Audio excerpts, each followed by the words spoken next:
Es difícil de creer, pero una sola foto en traje de baño, tomada en la cima de una montaña, cambió el destino de todo un país. Parece increíble, pero una joven frágil, que decidió enfrentarse sola a los senderos prohibidos de Taiwán, no solo desafió a la naturaleza, sin proponérselo, sacudió las redes y hasta puso en alerta a las autoridades de su país. ¿Qué pasó realmente aquella noche, cuando presionó el botón de emergencia? ¿Por qué la encontraron al borde de un precipicio, con un cepillo de dientes en la mano? ¿Y cómo una mochila de 30 kilos pudo haberle costado la vida? Esta es una historia sobre la libertad, la soledad, el carácter y el precio de tomar decisiones de verdad. Quédate hasta el final y entenderás por qué esta historia no puede ser olvidada. Pero antes, volvamos al principio. Todo empezó con una llamada. Sonó en una oficina en Taipei, donde trabajaba Alex Yang. Él tenía poco más de 50 años. Se dedicaba a vender materiales de construcción y llevaba tiempo esperando esa llamada. Lo que no esperaba era que llegara tan temprano. Eran apenas las 4 de la tarde. Normalmente Gigi Wu, su amiga, llamaba más cerca de las 6. El teléfono que ella usaba no era uno cualquiera, era satelital, de esos que funcionan incluso en los lugares más remotos. Se lo había regalado el mismo Alex, para que siempre pudieran estar en contacto cuando ella salía de excursión por las montañas. En esas llamadas, ella solía sonar tranquila, serena. Le contaba cómo había ido el día, dónde pensaba acampar, que estaba calentando agua para el té y que pronto se iría a dormir en su tienda. Su nombre era Gigi Wu. Era 9 años menor que Alex. Tenía una voz firme, algo ronca, pero ese día todo fue distinto. Su voz temblaba, sonaba nerviosa, cortante. La conexión iba y venía. Apenas se escuchaba. Pero Alex entendió lo esencial. Había sufrido una caída y no podía moverse. Estaba pidiendo ayuda. Justo antes de que la llamada se cortara por completo, Gigi le recordó un artículo que habían comentado recientemente. Hablaba de un sendero antiguo, uno que en el pasado conectaba aldeas de los pueblos indígenas de Taiwán. Ese camino se abandonó a finales del siglo XIX, cuando la isla pasó a estar bajo control japonés. Con los años, la naturaleza lo reclamó y desapareció de los mapas. Y justo ahí, en el corazón de la naturaleza salvaje, es donde estaba Gigi Wu, sola, sin señal, lesionada y con mínimas posibilidades de ser rescatada. Alex sabía lo que eso significaba. En la noche el frío de montaña iba a golpear con fuerza. Las temperaturas podrían caer hasta el punto de congelación, y un solo error podía ser mortal. Le gritó al teléfono desesperado: «Busca un refugio, lo que sea». Pero al otro lado, solo silencio. La llamada se cortó de golpe. Alex entendió algo clave. Si ella seguía con el teléfono en la mano, entonces la mochila debía estar cerca. Y en esa mochila había comida, ropa de abrigo, equipo, todo lo necesario para resistir. Gigi no era una principiante, había recorrido 1000 kilómetros, había escalado decenas de montañas. Era una auténtica profesional. Alex no perdió tiempo. Inmediatamente envió las coordenadas del último punto donde el teléfono dio señal. Contactó a los servicios de emergencia del Parque Nacional Yushan, una enorme reserva natural en el centro de Taiwán, con más de 250 hectáreas de bosques, acantilados y senderos. La respuesta llegó recién al amanecer. Enviaron un helicóptero. El plan era llegar justo a ese punto, siempre y cuando el clima no jugara en contra, porque en las montañas el clima puede cambiar en cuestión de minutos. Alex volvió a llamar una y otra vez, pero nada, ni un tono, ni un mensaje, como si Gigi ya no estuviera ahí, como si la hubiera tragado la niebla. Estaba sola, en medio de las piedras frías, del viento, del silencio absoluto. Pero, ¿quién era realmente Gigi Wu? ¿Y por qué su desaparición conmovió a miles de personas? La historia comenzó en el año 2014. A partir de ahí su vida dio un giro total. Primero, perdió a su padre. Y después, llegó una propuesta inesperada: mudarse a trabajar a China. La misma empresa en la que llevaba años trabajando quería trasladarla. Pero ella dijo que no. Rechazó un buen sueldo, una carrera prometedora y una vida cómoda.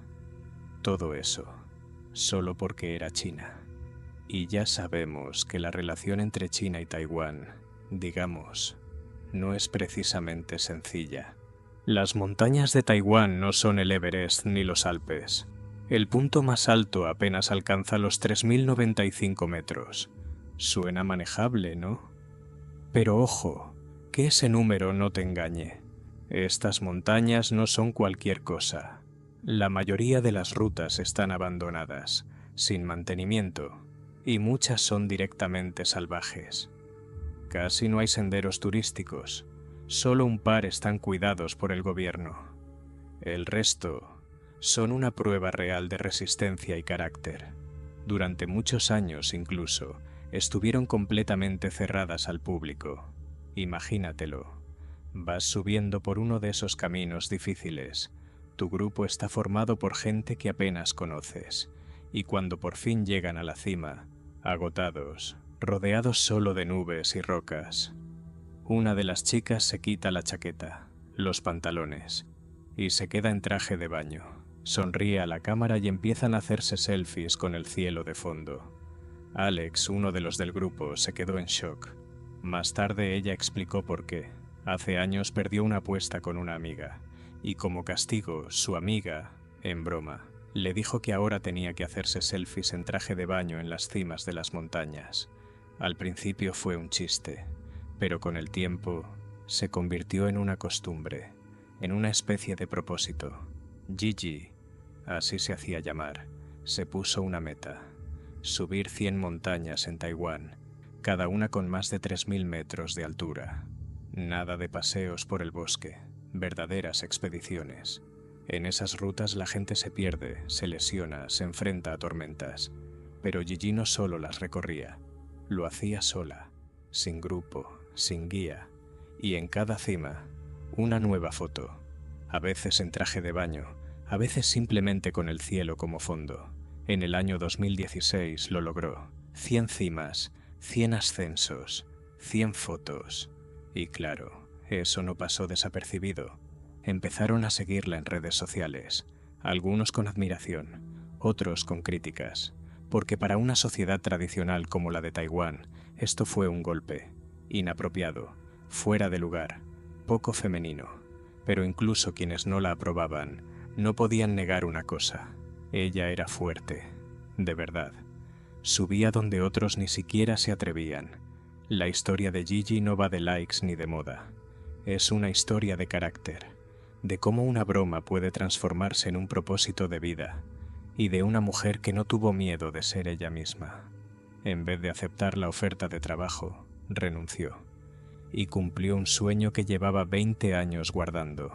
Se fue a las montañas, usó sus ahorros, cambió por completo su vida.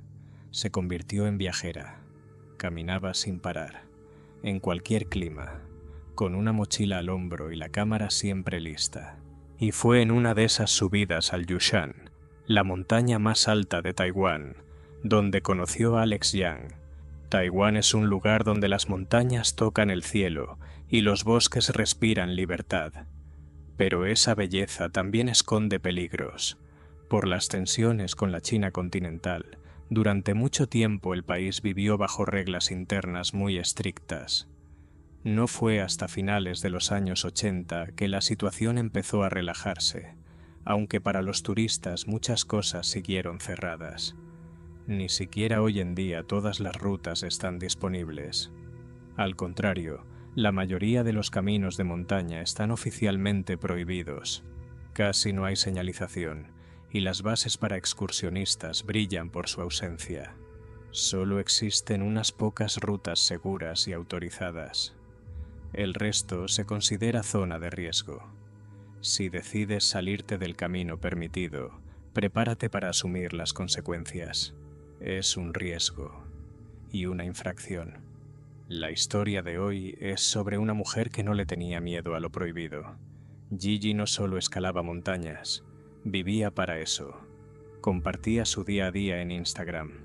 Fotos, videos, rutas. Hablaba con pasión de cada sendero. En ese momento tenía unos 14.000 seguidores. No eran millones, pero tenía su comunidad. Y lo más importante, la escuchaban. En sus fotos se veían montañas, libertad, paisajes abiertos. A veces las imágenes eran atrevidas, sí, pero no buscaban el escándalo. Transmitían algo muy distinto: fuerza interior, amor por la naturaleza y una independencia que se sentía en cada cuadro. Con uno de sus seguidores, un chico llamado Alex Young, terminó haciendo amistad. Él comenzó a ayudarla, le regaló un teléfono satelital y un GPS. Gracias a eso, Gigi podía mantenerse comunicada incluso en los rincones más remotos de Taiwán. Para entonces, Gigi ya había subido más de 100 montañas, pero eso era solo el comienzo. Se puso una nueva meta: conquistar las 268 cumbres del país y tomarse una foto en cada una. No todo el mundo la entendía. Su familia se preocupaba. Algunos la criticaban, preguntando por qué arriesgarse en lugares donde ni siquiera hay senderos. Pero ella no se detenía. Cada vez pasaba más tiempo en la montaña. En mayo del año 2017, Gigi se embarcó en una ruta peligrosa que cruzaba la cordillera central de la isla. Al regresar, publicó una foto con un mensaje corto pero contundente: un solo error y lo arriesgas todo. Un año después, otra imagen. Esta vez, sus piernas cubiertas de moretones. Contaba que había resbalado en una pendiente y que por poco cae al vacío. Por suerte no pasó a mayores, pero según ella, había valido la pena. A finales de 2018, Gigi salió de excursión con unos amigos por glaciares. Allí, entre montañas nevadas y viento helado, conoció a un estadounidense llamado John Salomon. Él viajaba ligero, literalmente. Usaba un estilo en el que solo llevas lo esencial: comida liviana, ropa compacta y el equipo mínimo indispensable. Cuando John la vio, se quedó un poco en shock. Una chica frágil, apenas más alta que su hombro, cargaba una mochila enorme, más de 30 kilos, y eso que ella no pesaba mucho más de 50. Llevaba de todo: tienda de campaña, ropa térmica, cacerolas, cámara, varios lentes pesados y hasta un trípode. Era básicamente un estudio fotográfico portátil. John, con buena intención, le sugirió aligerar un poco el equipo. Por ejemplo, cambiar el arroz que necesitaba cocción por comida liofilizada. Solo agregas agua caliente y listo. Incluso le propuso dejar parte del equipo. Cuanto más ligero el peso, más fácil avanzar, sobre todo en el hielo, donde un paso en falso puede ser fatal. Pero Gigi solo sonrió. Le agradeció y con mucha cortesía le dio a entender que sabía lo que hacía, que podía sola. Unas semanas después, ya en enero, Gigi partió en una travesía en solitario por el Parque Nacional Yushan, el corazón de Taiwán. El recorrido no era sencillo: 2 semanas en la montaña. Quería empezar y terminar el trayecto en unas aguas termales. Allí la esperaría Yang, el 24 de enero. Desde el primer día se topó con algo inesperado. En una de las cabañas de montaña encontró un perro, sin vida, sin dramatismos, sin palabras. Lo cargó con cuidado y lo enterró cerca. Más tarde, lo mencionó por teléfono satelital, casi como un detalle sin importancia. Antes de salir, revisó el pronóstico del clima, como siempre. Los días más complicados iban a ser el 18 y el 19 de enero. Justamente para esas fechas, Gigi había planeado su descenso, aprovechando que el clima prometía sol. La mañana del día 18, ella subió una foto de la cima entre las nubes. La acompañó con un mensaje corto: «Hoy estamos de celebración». Era el inicio del descenso desde el monte Yupan, con más de 3000 metros de altura. Pero al día siguiente, todo cambió. Empezó la verdadera prueba. Gigi se adentró por una ladera salvaje, densa, sin rastro de sendero, solo bosque, matorrales, piedras afiladas y tierra suelta. Cada paso requería concentración total. El suelo estaba húmedo, las rocas resbalaban, y avanzar se volvía cada vez más difícil. Y como si no fuera suficiente, empezó a llover. De golpe, todo se volvió mucho más peligroso. Todo ocurrió alrededor del mediodía. Gigi le mandó un mensaje corto a su amiga, esa misma que la había ayudado a planear el recorrido días antes. Le escribió que ya había subido a unos 2400 metros de altura. El plan era sencillo: llegar a un arroyo pequeño y acampar cerca de unas crestas montañosas alargadas. Allí, a unos 1600 metros de altitud, pensaba pasar la noche. Ese mensaje fue el último. A partir de ahí todo se torció. Cerca de las 4 de la tarde, el teléfono de Alex Young, coordinador del equipo de rescate, sonó con una alerta. Gigi había activado el botón de emergencia en su baliza satelital, pero había un gran problema. El clima había empezado a cambiar de forma brutal. Un viento huracanado se levantó, cayó un aguacero y los meteorólogos fueron claros: hasta el amanecer no habría mejoras. Y sí, llegó la mañana, pero en vez de un cielo claro, había niebla espesa, viento y esa misma lluvia incesante. El helicóptero ni siquiera pudo despegar con normalidad. Entonces, uno de los rescatistas, un hombre con casi 40 años de experiencia en montaña, decidió actuar por otro camino.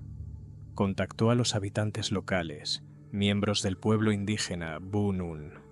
Ellos conocen esas montañas desde niños, sienten el terreno como si fuera una extensión de su casa. Muy temprano, sobre las 8, él y 2 guías se subieron a una vieja camioneta azul y tomaron rumbo por un camino de montaña totalmente destrozado. Su objetivo: llegar hasta la posible ubicación de la chica. El vehículo logró avanzar hasta los 2600 metros. Más allá, no había más carretera. El resto del camino era a pie. Mientras tanto, otro grupo de rescatistas también trataba de llegar al mismo punto.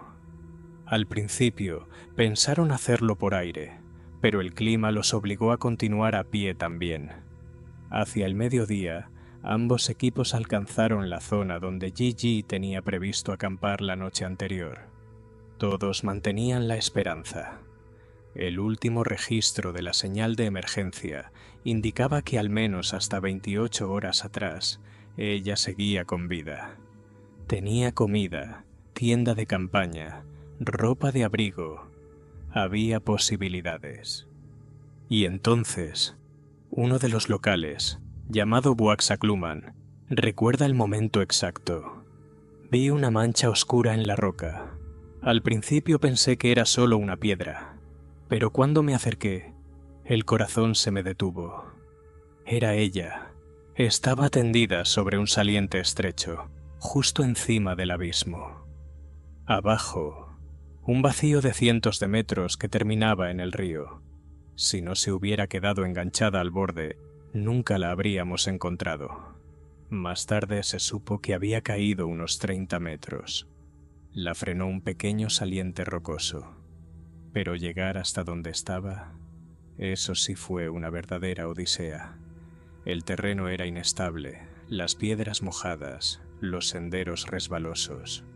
Un solo paso en falso, y los propios rescatistas podían haber terminado en el fondo del barranco. Cuando uno de los rescatistas vio a una mujer tendida en la ladera, lo primero que hizo fue gritar, tratando de llamar su atención. Pero del otro lado, solo silencio, noche cerrada, lluvia, piedras resbaladizas. Intentar bajar en esas condiciones era un riesgo demasiado alto, así que decidieron esperar hasta el amanecer. La temperatura cayó casi hasta cero, y en cuanto apareció la primera luz del sol, aseguraron las cuerdas y comenzaron a descender con mucho cuidado. El descenso les tomó varias horas. Cuando por fin se acercaron, todo quedó claro. Ella estaba boca arriba, con los ojos cerrados. No respiraba y no tenía pulso. A su lado había una mochila. De un lado, un teléfono satelital. Del otro, una linterna atada a su muñeca. Su cuerpo estaba casi completamente cubierto por una manta térmica plateada. Pero lo que llamó la atención fue otra cosa. Su chaqueta estaba ahí mismo, en el suelo, doblada, como si la hubiera quitado a propósito. ¿Por qué no se la puso? Había envoltorios de comida esparcidos alrededor y una botella de agua. Todo indicaba que había pasado la noche ahí, justo después de la caída. Probablemente se empapó con la lluvia y sufrió una fuerte hipotermia. Y con las heridas que tenía, simplemente no pudo arrastrarse hasta la tienda de campaña. La hipotermia es algo terrible. A veces, cuando el cuerpo está completamente helado, el cerebro entra en confusión y te hace sentir lo contrario, como si tuvieras calor. Y entonces empiezas a quitarte la ropa. Ese fenómeno tiene un nombre: desnudez paradójica. Y todo apunta a que eso fue exactamente lo que le pasó. Cuando su cuerpo ya no pudo más, es probable que empezara a perder la noción de lo que pasaba. Tal vez por eso encontraron un cepillo de dientes en su mano. Lo sujetaba con cuidado, como si solo fuera a acostarse a dormir. Como si, de verdad, pensara que era una noche cualquiera en las montañas. Su respiración se fue haciendo más débil, el corazón más lento, y luego se detuvo. Simplemente se quedó dormida y no volvió a despertar. Cuando la noticia llegó al público, no tardaron en aparecer las versiones y los rumores. Algunos decían que había caído intentando sacar una foto espectacular, pero la cámara y el equipo estaban guardados en la mochila. Lo más probable es que simplemente resbaló. Y con una mochila tan pesada en la espalda, mantener el equilibrio es difícil. Perdió el control y rodó cuesta abajo. Todo ocurrió en cuestión de segundos y, por desgracia, terminó en tragedia. Cuando esta historia se viralizó, las reacciones no se hicieron esperar. Mucha gente escribió mensajes de apoyo, dejó comentarios conmovedores, compartió sus fotos y habló de lo inspiradora que era. Pero como siempre pasa en Internet, también hubo críticas. Algunos se burlaban diciendo que solo buscaba atención. Otros aseguraban que todo era por fotos impactantes. Incluso aparecieron teorías rarísimas, que salía a la montaña sin equipo solo para verse mejor frente a la cámara. Los medios internacionales se aferraron a una sola imagen, Gigi en bikini, y la convirtieron en un símbolo. Los titulares explotaban: la alpinista taiwanesa del bikini. Aunque tenía muchas otras fotos, muchas otras facetas, fue esa imagen la que acabó en todas las portadas. La historia llegó incluso a las autoridades. En un momento el gobierno de Taiwán declaró que podría multar a la madre de la joven, supuestamente por haber entrado en una zona restringida. Se hablaba de una cifra enorme, unos $60.000. Por suerte, todo quedó en palabras. Pero no todo fue negativo. A raíz de esta tragedia, las autoridades comenzaron a cuestionar prohibiciones viejas, de décadas atrás. Y en menos de un año, tomaron una decisión histórica: reabrir rutas de montaña que llevaban años cerradas. Además, destinaron casi $23 millones para restaurar senderos, puentes y refugios turísticos por todo el país. Una medida que impactó a decenas de rutas y cientos de kilómetros de caminos. Una consecuencia inesperada, nacida de una historia profundamente triste. Ahora voy a decir lo que pienso. Quienes llamaban a Gigi una turista de Instagram simplemente no conocían su verdadera cara. Sí, Sabía sacar fotos increíbles, pero detrás de esas imágenes había semanas de caminatas agotadoras, noches en carpa, subidas con mochila por pendientes resbaladizas y descensos en solitario. Yo realmente creo que ella era una viajera de verdad. Y en mi opinión, se fue por 2 razones. La primera, fue sola. Y una travesía en solitario siempre es un riesgo, aunque tengas experiencia. Basta un solo paso en falso, un momento, y no hay nadie cerca para ayudarte, para darte apoyo o pedir auxilio. Y eso, créanme, puede marcar toda la diferencia. La segunda razón fue el exceso de peso. Su mochila pesaba unos 30 kilos. Para una chica de su contextura, en plena montaña, eso es demasiado. Ese peso te va desgastando muy rápido, y si pasa algo inesperado, esa carga puede ser justo lo que te impida seguir, en el sentido más literal. Ella era de esas personas que llevan de todo por si acaso.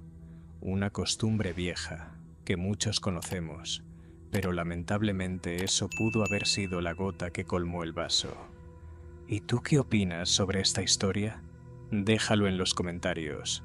Dale like si el relato te tocó. Y no olvides suscribirte. Se vienen nuevas historias, igual de intensas, igual de reales. Piénsalo por un segundo. Estás en la ladera de una montaña, rodeado solo de viento helado y niebla espesa, y cada paso podría ser el último.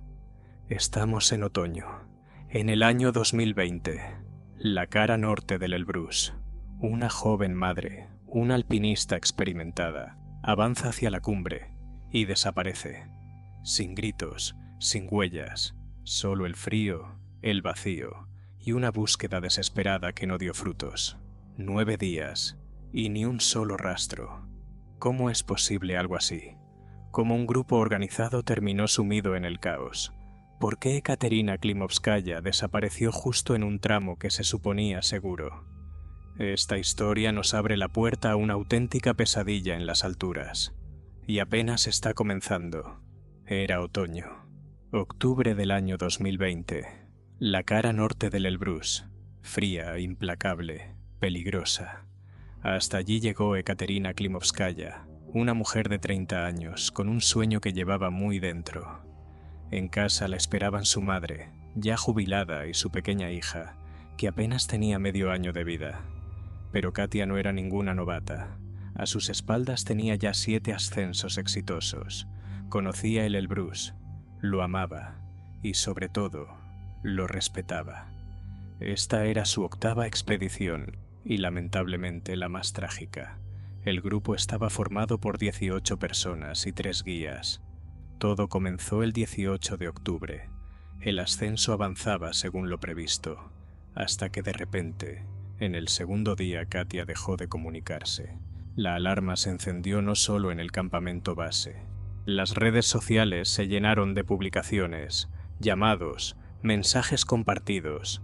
Todos, amigos y conocidos, rogaban por un milagro. Las labores de búsqueda no tardaron en empezar. Equipos de rescate del centro norte caucásico se pusieron en marcha. Helicópteros, drones, inspecciones en las grietas, patrullas en los flancos de la montaña. Cada jornada era vivida como si fuera la última oportunidad. Pasaron 9 días, sin resultados. El 30 de octubre, de forma oficial, se suspendieron las operaciones, aunque los rescatistas prometieron que, si el clima lo permitía, volverían a intentarlo. Pero ¿qué fue lo que realmente pasó? ¿Cómo una alpinista tan preparada pudo desaparecer de la nada? Más tarde, uno de los instructores, Oleg Demidenko, explicó algo crucial. La cara norte no es como la sur. No hay máquinas de nieve, ni patrullas constantes. Aquí, si pasa algo, solo puedes confiar en ti mismo.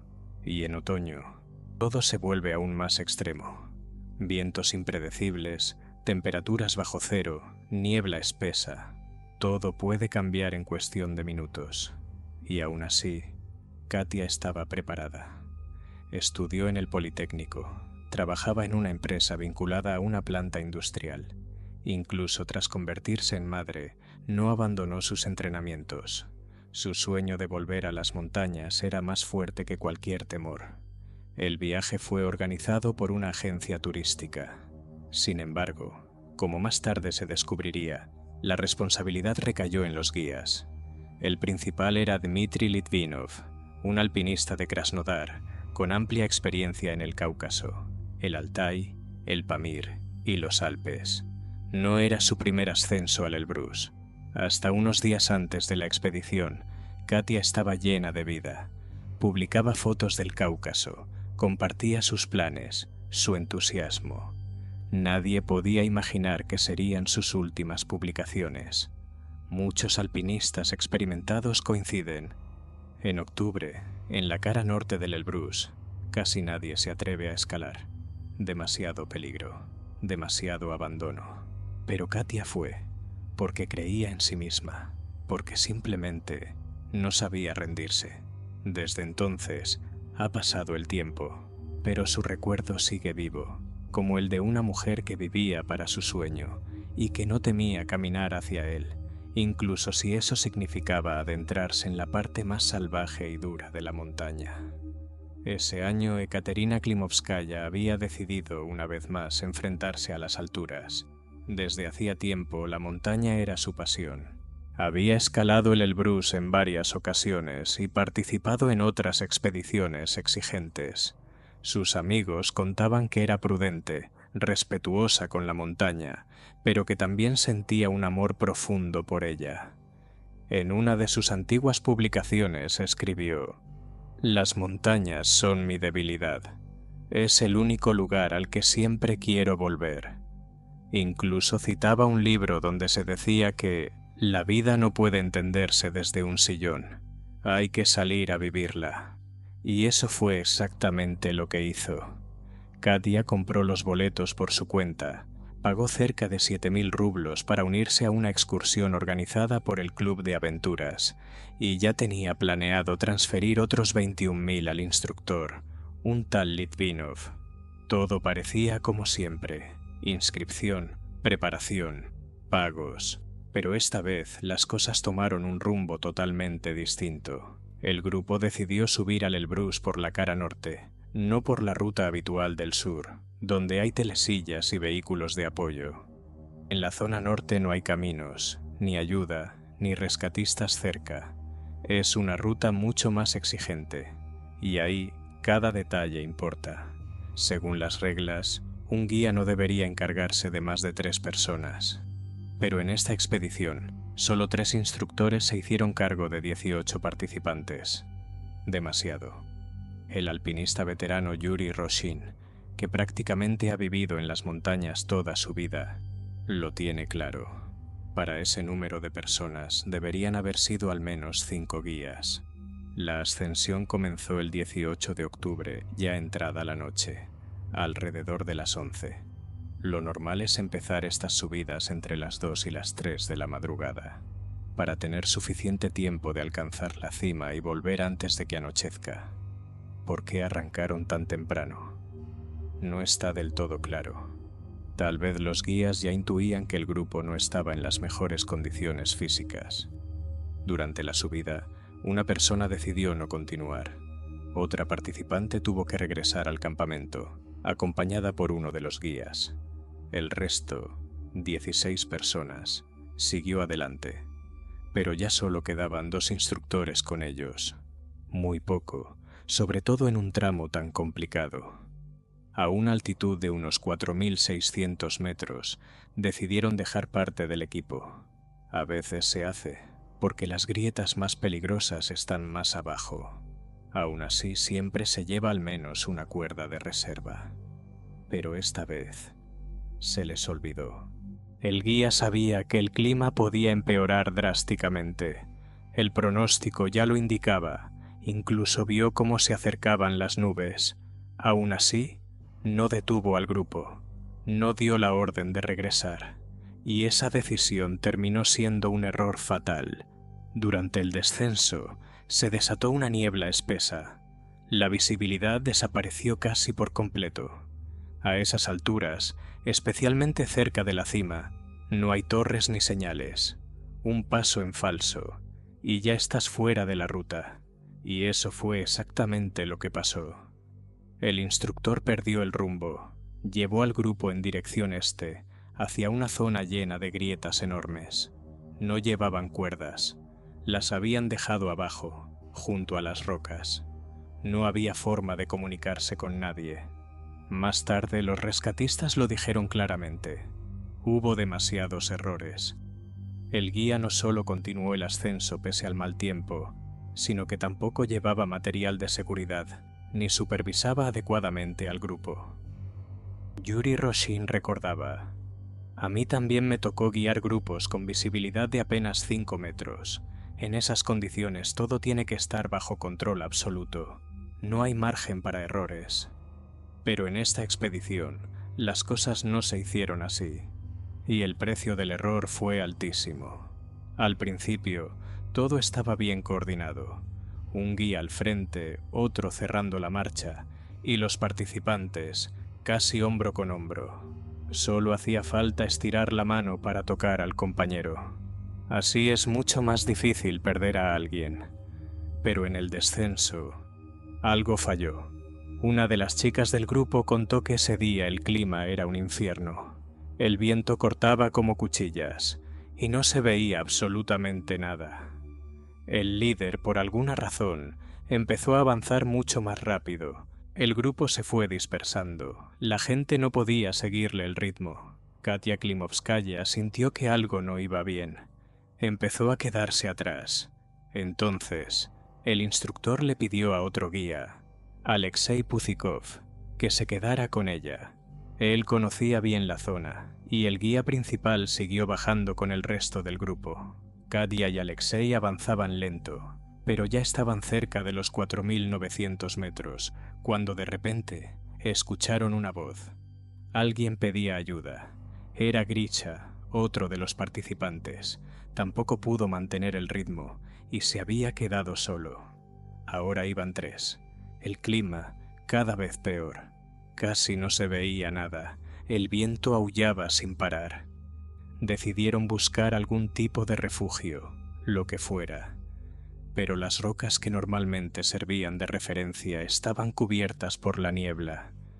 Y ahí cometieron un error. Se desviaron del camino hacia el este. Faltaba muy poco para que oscureciera. Seguir avanzando era demasiado peligroso. Entonces Alexei, que ya tenía mucha experiencia como guía, tomó una decisión: esperar. Encontraron una grieta en el hielo, bloquearon la entrada con las mochilas para que no entrara el viento. No tenían sacos de dormir.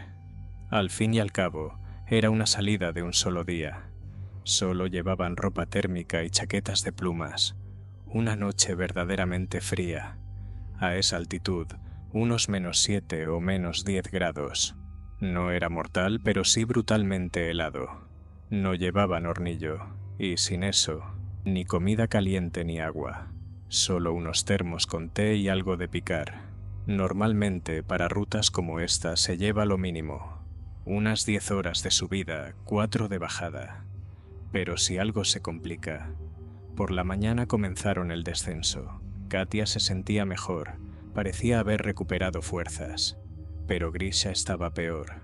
Tenía escalofríos intensos, y los dedos de los pies comenzaban a entumecerse. Todos los síntomas de mal de altura y principio de hipotermia. Alexei y Katia lo ayudaban como podían, pero el sendero se estrechó, y avanzar los 3 juntos se volvió complicado. Así que el guía decidió ir con Grisha, y Katia se quedó un poco atrás. A una altitud de unos 4.100 metros, Alexei le mostró a Katia más o menos dónde estaba el campamento. Ella parecía estar bien, incluso se puso a sacar unas fotos, pero un par de minutos después, cuando él se dio vuelta, Katia ya no estaba. ¿Y ahora qué? ¿Volver y buscarla? Yuri Roshin, uno de los miembros más experimentados, diría después: lo más lógico habría sido seguir sus huellas. Pero quizás Alexei pensó que se había resbalado por el precipicio. Se acercó al borde, miró hacia abajo. Nada. No volvió. Quizá el cansancio le pasó factura. Venían de una noche sin dormir, helados hasta los huesos. Además, tenía que bajar a Grisha cuanto antes. Mientras tanto, el grupo principal también bajaba con dificultad. El viento los empujaba de un lado al otro. Uno de los chicos incluso cayó en una grieta cubierta de nieve. El jefe de la expedición, Litvinov, salió corriendo a buscar a otro instructor para ayudarlo, pero al final el chico logró salir solo. Apisonó la nieve, se hizo unos escalones y trepó como pudo. A las 7 de la tarde, la mayoría del grupo ya había llegado al campamento, pero de Katia, Alexei y Grigori no había noticias. Los esperaron hasta entrada la noche. Nadie sabía todavía que ellos habían pasado la noche en una grieta helada, tratando de refugiarse del viento y del frío. Cerca de la medianoche, unas cuantas horas después de la puesta del sol, Litvinov por fin se puso en contacto con los rescatistas. Les informó que 3 personas no habían regresado. Comenzó la operación de rescate. Al amanecer, alrededor de las 5 de la mañana del 20 de octubre, Litvinov, Git y 3 alpinistas experimentados iniciaron el ascenso. Salieron en busca de los que no habían vuelto el día anterior. En el camino, se encontraron con un instructor. Apenas podía arrastrar a uno de los participantes, cuyos pies estaban gravemente afectados por el frío. Se notaba que el chico estaba muy mal. Los alpinistas siguieron su rastro. Gritaban, llamaban a Ekaterina, pero no hubo respuesta. El viento empezó a intensificarse. El cielo se cubrió por completo. Al atardecer, la situación se volvió demasiado peligrosa, y el grupo decidió regresar al campamento base. Más tarde, un representante de los organizadores explicó que la búsqueda comenzó de inmediato, pero a los rescatistas les tomó casi un día completo llegar al campamento. Estaba a una altitud de 3.900 metros. Recién el 21 de octubre pudieron incorporarse plenamente a la operación. El clima no ayudaba en nada. Ningún helicóptero podía despegar. Había mucho viento y la visibilidad era prácticamente nula. Fue entonces cuando la empresa que organizó la expedición decidió contratar un helicóptero privado. Instructores y rescatistas sobrevolaron la zona donde podría estar la joven desaparecida. Unos días después, se sumó también un helicóptero del gobierno. Revisaron las laderas, pero no encontraron nada. También se unieron otros equipos de rescate. Buscaron en diferentes direcciones. Examinaron las rocas de Lens, el glaciar al noreste, la ruta hacia el pico Kalitsky y la zona entre Lens y el refugio del norte. Trabajaban tanto desde tierra como desde el aire. Usaban drones y también subían a pie. Uno de los que participó en la búsqueda, Yuri Roshin, contó después: cuando una persona pasa la noche en alta montaña, se le nota cómo va perdiendo fuerzas. Cada respiración es un esfuerzo. El cuerpo tiene que calentar el aire frío y eso le consume energía. Y si encima no hay ningún tipo de refugio cerca, todo se vuelve aún más difícil. Si alguien no tiene experiencia sobreviviendo en condiciones así, las posibilidades de resistir son casi nulas. Incluso si cayó en una grieta, aguantar allí más de unas pocas horas en octubre es prácticamente imposible. La ladera noreste del Elbrus está literalmente llena de grietas profundas.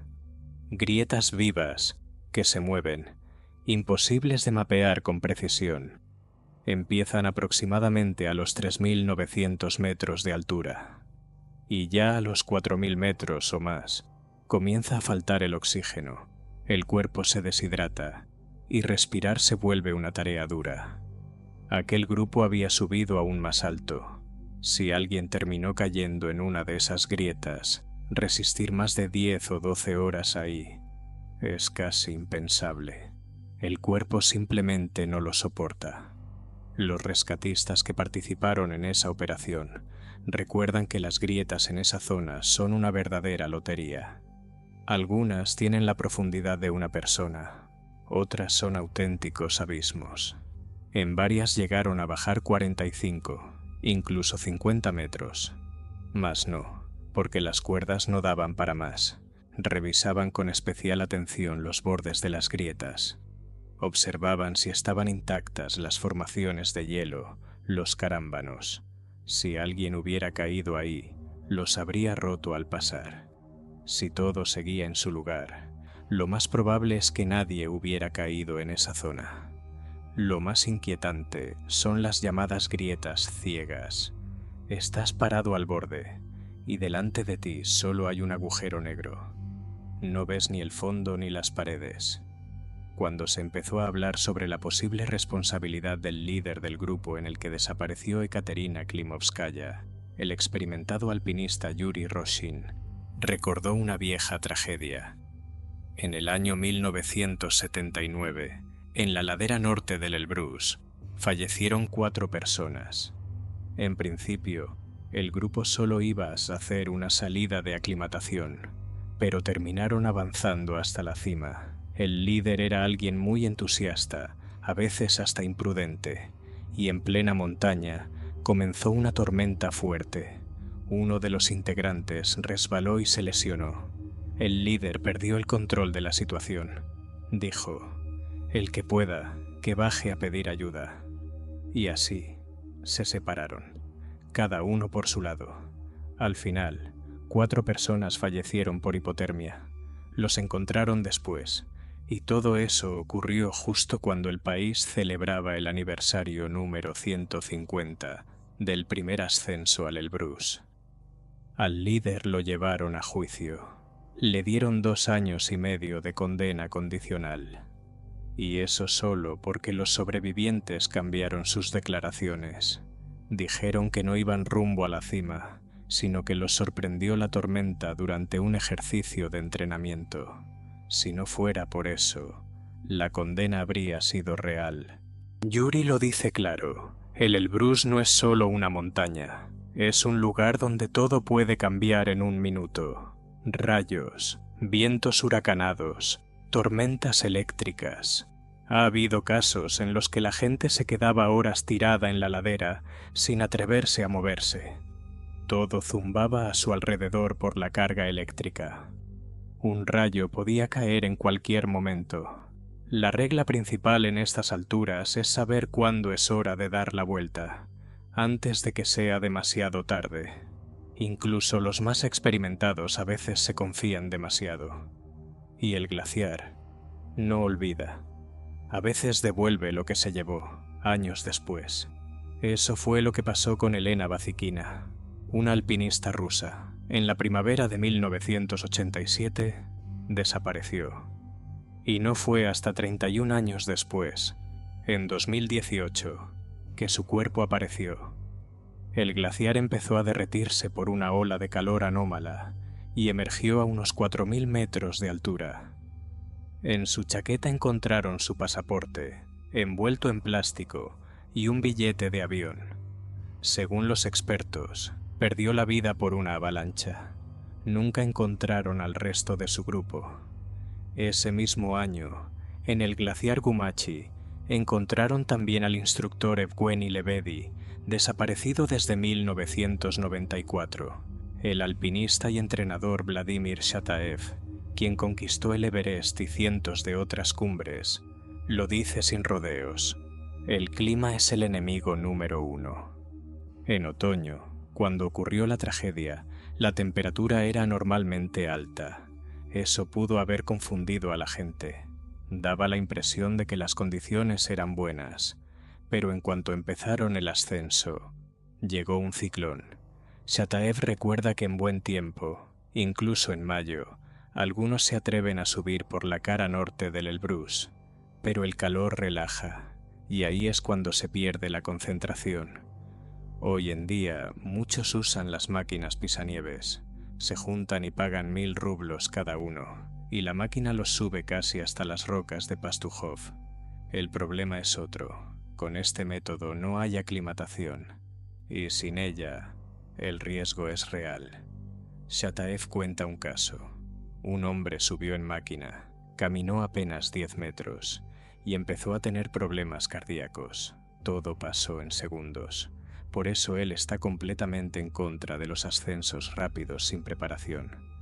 En la montaña no hay lugar para las prisas. El cuerpo necesita tiempo para adaptarse, al menos una semana. No es solo una regla, es cuestión de vida o muerte. Si decides ir a la montaña, no basta con comprarte el equipo más moderno. Hay que prepararse en serio.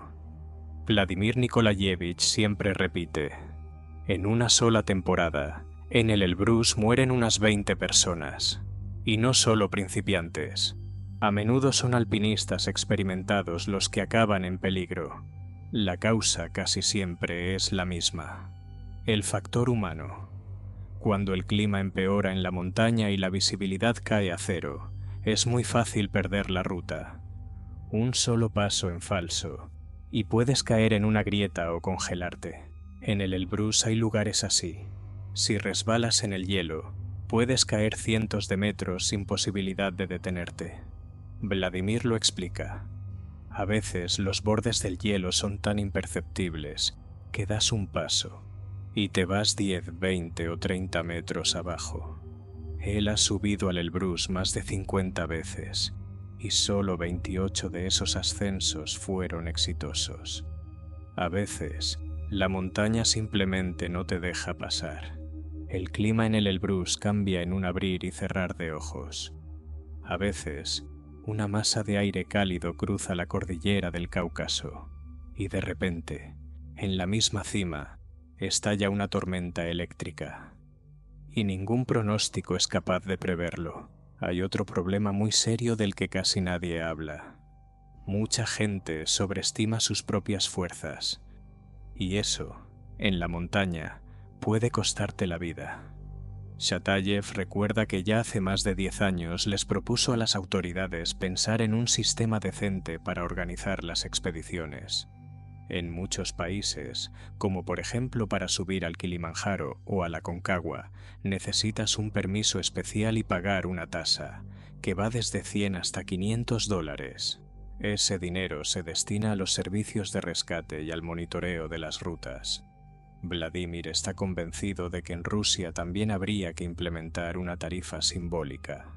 Al menos 100 rublos para los locales y una suma completa para los extranjeros. Pero lo más importante sería hacer obligatorio el trámite del permiso. Así el sistema podría sostenerse solo. Claro que para eso se necesita una ley. Y hablando de temas delicados, los guías. Lo habitual en cualquier parte del mundo es que un guía se encargue de no más de 2 personas. Pero aquí a veces le cargan a uno solo grupos enteros. Los guías profesionales de verdad se pueden contar con los dedos de una mano. Hoy en día han aparecido en Internet montones de agencias que prometen ascensos fáciles. Reclutan a principiantes por montones y los mandan con acompañantes que ni tienen licencia ni experiencia real. En las redes sociales ya les pusieron un apodo: semiconductores. Ayer subieron por primera vez y hoy ya llevan gente con ellos. La historia de Katerina Klimovskaya es una triste prueba de todo esto. Cuando desapareció, su madre, una mujer mayor, fue sola a buscarla. Le preguntamos a la agencia Club de Aventuras si la ayudaron. Dijeron que tenían la intención de recibirla, ofrecerle alojamiento y apoyo, pero luego decidieron que lo mejor sería acompañamiento médico y psicológico. Según la ley, el seguro lo contrata la empresa o el propio turista, dependiendo del acuerdo. Pero hay algo que no cambia. Hoy en día, en las montañas, muchas decisiones no se toman por el bienestar de las personas, sino por dinero. Las agencias de turismo invierten mucho en publicidad, prometen fotos increíbles en la cima, pero la preparación real de los clientes es lo último que les importa. Lo que buscan es llenar cupo, nada más. Encontrar en Internet ofertas como Elbrus en un día es lo más fácil del mundo, Pero detrás de esos tours a menudo hay instructores mal pagados, no verdaderos guías. Los expertos de verdad no aceptan grupos de más de 3 o 4 personas. Pero claro, para las empresas eso no es rentable. Con grupos pequeños se gana menos. Hoy, la historia de una joven madre desaparecida en el Elbrús conmovió a miles de personas. En redes sociales, muchos dejaron mensajes de apoyo y rezan por un milagro. En el año 2016 se marcó un récord tristísimo. 30 personas perdieron la vida en una sola temporada. Y esto no tiene que ver ni con el deporte ni con el extremo. Esto es el precio, altísimo, de subestimar la montaña.